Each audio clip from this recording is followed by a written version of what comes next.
Hi there everyone, my name is Christian Eschbach and welcome to another one of my album reviews. If you're one of my regular viewers, you will know that last year, a little over a year ago, about a year and a month and change, almost a year and 2 months ago, I did the Jack White Love Affair.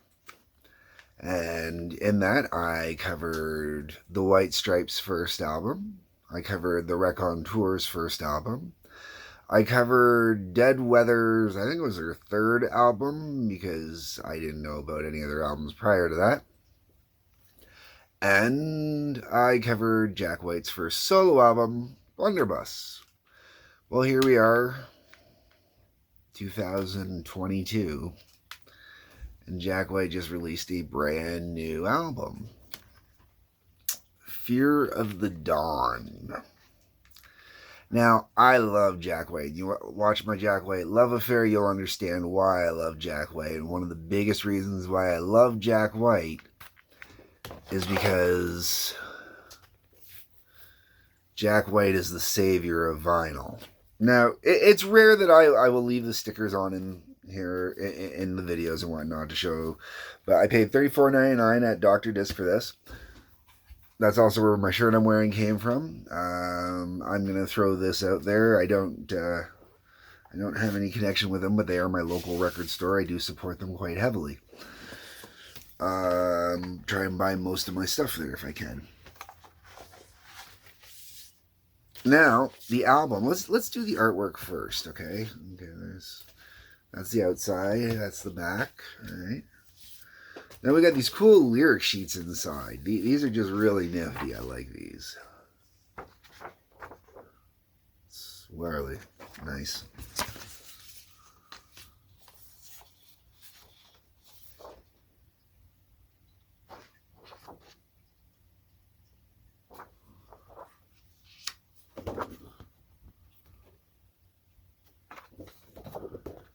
So those are nice. They're nice. The pictures are available in the CD as well, but on the vinyl it's just bigger and it's easier to see. And I'll show you the other cool part about the vinyl. Now, I specifically bought the CD and the vinyl because Jack White likes to do interesting things with his vinyl. Since Jack White, once again, if you've watched the previous stuff, if not, you should go back and watch it. It's fun. Jack White saved vinyl, basically. And the reason why I say he saved vinyl is now that everybody wants to buy vinyl all the time, Jack White owns one of 3 vinyl presses in the US. He inspired Metallica to own the second one, and I don't recall who owns the third one. So Jack White is currently bitching at the record industry because he can't keep up with the demand for the vinyl he's got to print for everybody else. And he's telling other people in the record industry, look, you guys need to open up some more record pressing plants. I really think it's necessary too. Because Jack White is busy having fun with vinyl. Look at the marbling on that vinyl, man. Is that not gorgeous? As you can see the reflection of the screen in the background there. And all you're seeing is, you know, the Jack White discography. So I can read it off the screen. Beautiful. Absolutely beautiful. Now, I bought this so I can legitimately compare the CD to the vinyl side by side and give my thoughts on the difference between the two of them. I'm going to be very clear that I will definitely listen to the CD more often than I'll listen to the vinyl. Not only to protect that beautiful marbled vinyl. Beautiful marbled vinyl. Not just to protect that, but because there are little nuances to every vinyl that, when it comes to this one in particular, kind of irk me a little bit. And the biggest one is on side 1. I have tried this over and over and over again on side 1, and I have a decent record player. I got a Victrola. It's not really high end, but you know, like it's a solid middle product for Victrola. Like it's still quality. It's got the weight measurement knob on it. You know, you can slide the arm over and the drop down and stuff like that. Like it's a decent decent piece of hardware. You know, I don't buy cheap crap because I want my vinyl to be played on something good. I want the quality out of it. So I have a quick quality record player. And on side one, it doesn't matter where I put that damn needle down at the beginning edge. Always into the actual song. Every time into the album. Drives me up the wall. Also, I have to crank the vinyl a little more than I have to crank the CD. I play both through the same system because the system is designed for. It was designed when records were still kind of a thing and people still had. Because I've got a proper stereo system. Let's be very clear. I've got a kick ass, rattle the house stereo system. Can't rattle the house with a record player, unfortunately. The vibrations get too sensitive for the poor record player. So for that reason, and for the rest of this, I'm going to have the CD in my hand, okay? I really dig this album. I really get into it. And I don't know if I'd go as far as to say it's my favorite Jack White solo album so far, but I most definitely enjoy it as much as I enjoyed Boarding House Reach. The album opens up with Take Me Back. I love Take Me Back. Take Me Back, the simplicity to Take Me Back has a very White Stripes elephant vibe to it. Really dig it, really love it, really get into it. It is fantastic the way that it operates throughout the whole entire thing. The other thing I really love about this album is the way that Jack did it. It flows so beautifully that, and the songs are so kind of energetic and rapid fire, especially in the beginning, that you don't realize how many songs you've blown through until all of a sudden you're like well into this album. And it's really interesting because Taking Me Back definitely has a vibe that kind of reminds me a little bit of like, it doesn't sound at all like Seven Nation Army, or it doesn't sound like at all like was it Black Orchid, Blue Orchid? I can't remember the name of the song. I think it's Blue Orchid. You know, it doesn't, but there's an energy, there's a vibe to it. Same with Hardest Button, a Button. There's an energy, there's a vibe to it. Very just kind of really has this high energy with Jack just doing his thing, and really, really love it. Get into it. Really has a great White Stripesy thing, and it's almost 4 minutes. It's one of the longer songs on the album, and you really wouldn't notice it because it's so high speed and so energetic. And it goes into Fear of the Dawn, which clocks in at 2 minutes and 2 seconds, which flows into White Raven. And they all flow the way they flow, and they move into this so fast. White Raven clocking in at 3 minutes 43 seconds. You've already blown through at this point 9 minutes of music. It doesn't feel like 9 minutes of music, and you don't even realize that you've gone through 3 songs because they're the way it flows. It just feels like this really great high-paced prog kind of multi-change, multi-part songs. Really awesome sounding. And you don't really click back in on what's going on until you get to Heidi Ho. Because Heidi Ho, you get a real kind of change a little bit.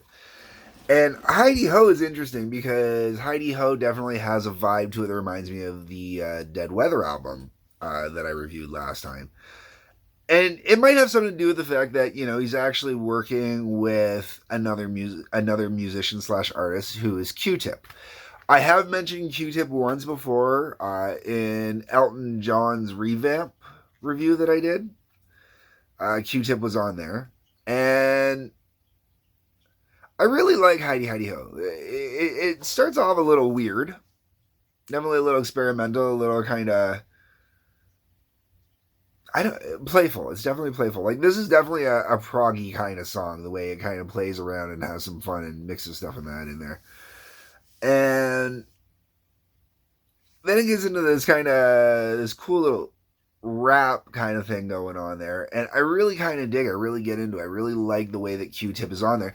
I like the production on it because This album sounds truly like a classic rock album. It doesn't have.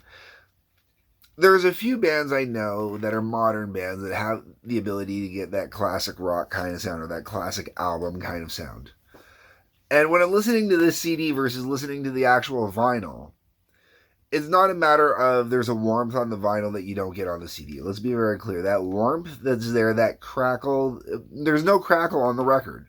I have the brand new copy. I don't get crackle on that record. Okay, let's be very clear. Very crisp, very clean sound. This has the exact same crisp, clean sound. You know, like there are very few differences there. And I really love that because there's it's one of the things I love about the band Witchcraft. They have that old kind of classic rock kind of recording sound to them as well.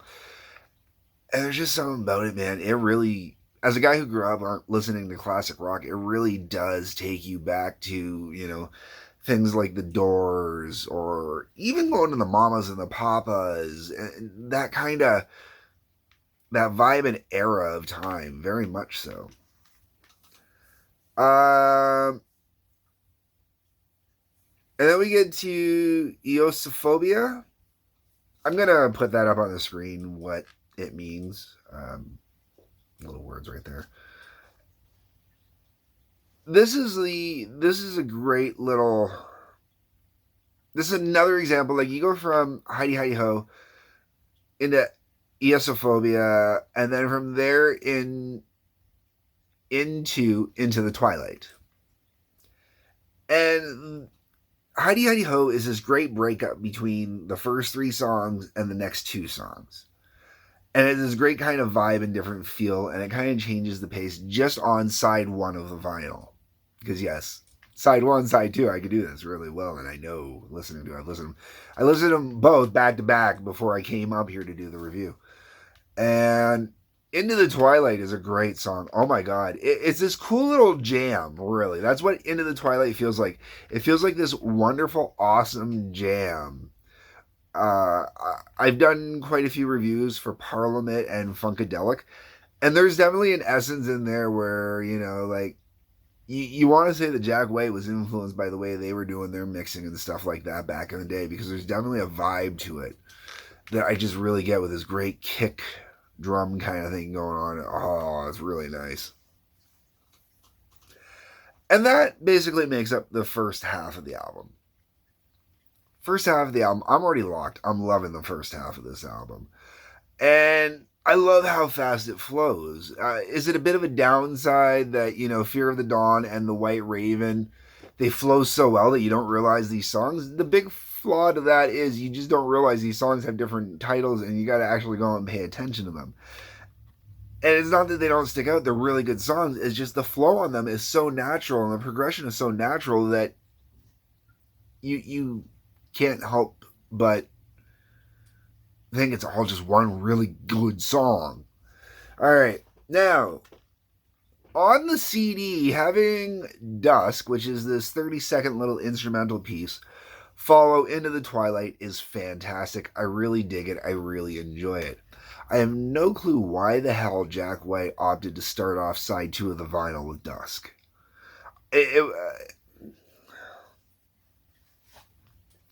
I mean, because the way the little music piece is, like, it's a 30-second music piece, and nothing about that. It's the way that the music piece is played and kind of trails out. It feels kind of awkward and weird on the vinyl, I find. Then we go into What's the Trick? And What's the Trick is definitely going back more to earlier Jack White solo albums, which is kind of cool that way. There's a little bit of Dead Weather, I think, in there too, but definitely has more of a vibe that belongs on Boarding House Reach, and even maybe as far as going with Lazaretto. Blunderbuss is one of those albums that I don't know if Jack White will ever go back to doing anything that sounds quite like Blunderbuss again, because Blunderbuss, while cool, not as great as it could have been, I think. But you can go watch a review on that to find out what I thought there. Um, What's the Trick, though, definitely has this cool little vibe. It definitely has this older feel to it. It's not a bad tune. That goes into That Was Then, This Is Now. Another one where this is kind of really a fun song to listen to. Sounds similar to the other solo stuff as well. Then you got Esophobia Reprise. And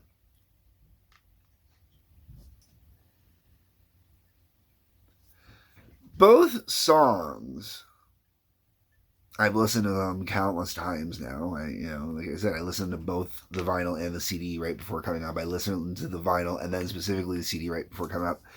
Both of those songs are really, really good when you're listening to the album. When you're not listening to the album, you go back to think on them a little bit. It's like, which one was that one? I know I like it. I know I enjoy it. Well, I'm listening to which song is that one? So my only real complaint on that. Morning, Noon, and Night. Good tune. Really good tune. I really dig Morning, Noon, and Night. Really get into it. Once again, really kind of like older Jack White stuff. You really have that vibe off of it. And then the album finishes with Shedding My Velvet. I think it's a solid closer. This whole album is definitely a Jack White album. If you like Jack White, you're going to like this album, no ifs, ands, or buts. If you like the White Stripes, you will like this album, no ifs, ands, or buts. I guarantee you, okay? If you liked the Dead Weather album,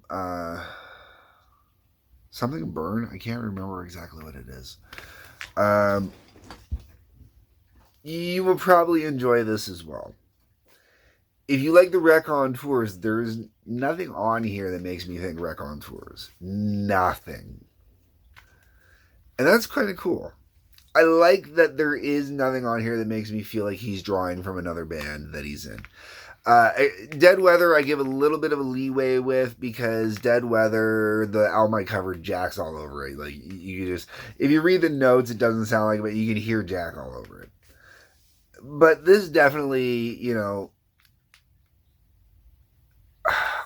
first off, a well-produced album. I love the sound on it. I love I love the production quality to it. I love the way the whole album itself is put together. It flows beautifully. It's wonderful. My only complaint, if I'm going to complain about this at all, is because I've been listening to Jack White for so long now, okay? I'm going back to, honestly, 2002. I've been listening, 20 years now I've been listening to the Jack White, whether it be the White Stripes or, all the other bands along the way. And there is a point where I like to hear Jack White do something a little different with his guitar. I find that he's definitely... he's telling us Jack, right? And there's always pockets. And I feel that he's gotten comfortable with his guitar in certain ways, and he needs to get uncomfortable with it in other ways. I love his use of both keyboards and guitar and stuff like that. But sometimes I look forward a little more to the piano work than I do the guitar work. And the drums are always fun. One thing I always love about Jack White or the White Stripes is the simplicity of the drums. And not in a bad way. It's the perfect type of simplicity. The drums go in, they do their job, they don't do anything special. It's not about a million fancy fills or anything like that. It's about just getting the rhythm and the beat going on the song. And I really dig that. So everything like that, it's a fantastic album. I would highly, highly recommend this album, actually. This is the first... I really, really do like Boarding House Reach. And I know I haven't covered Boarding House Reach yet, and I haven't covered Lazaretto yet, and I will get to those. I'll probably get to those soon now that I've done this one. But, because I wanted to do another Jack White love affair, so maybe this will actually be the beginning of another Jack White love affair. Anyways, I I really wanted to, I really do want to get around to doing those, and I know this is a bit of a spoiler because basically, you know, out of all of Jack White's solo albums so far, this is the first one I actually would flat out totally highly recommend. Boarding House Reach, I recommend to specific people. This one I'd recommend to anybody that's a classic rock fan, honestly. Great album. Anyways, folks, that's it for this review. Let me know what you think. Comment section, that is what it is for. Hit that like button, hit that subscribe button. I really would appreciate that, trying to get those numbers up. Otherwise, also the Patreon link. Peace, love, take care.